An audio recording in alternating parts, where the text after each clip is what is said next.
Takže my jsme s bratrancem hráli takovou menší legovou bitvu a jenom jsme vám chtěli ukázat výsledky, protože je tu vážně strašně hodně legových mrtvol. No, bitva probíhala asi tímto způsobem, takže tady moje vojsko samozřejmě útočilo tady, no. Tady prostě díky dobrým taktikám jsem je vybil, prostě krutě.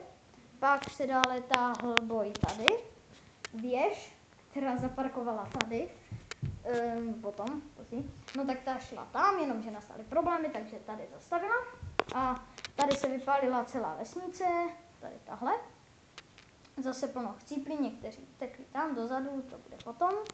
Jinak tohle je moje armáda, která vyhrála jako poslední.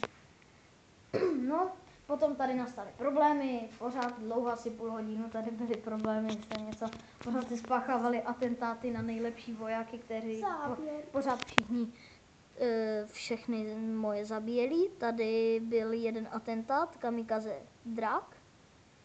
No, ten jich tam zabíjel hodně. Co je to kamikaze? Ale ten. No tak tady sračky.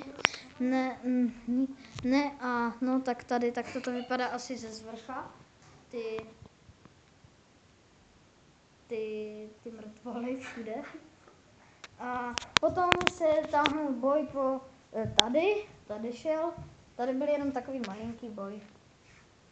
Jím ještě přežil jeden. Jaký? Ten je mrtvý. Aha. Já se vzpomínám, kdo zabil ten drak.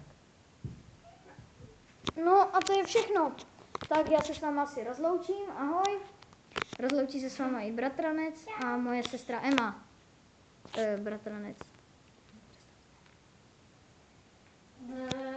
No, prostě se jmenuje Tomáš Hrubač, to je jedno. Čau.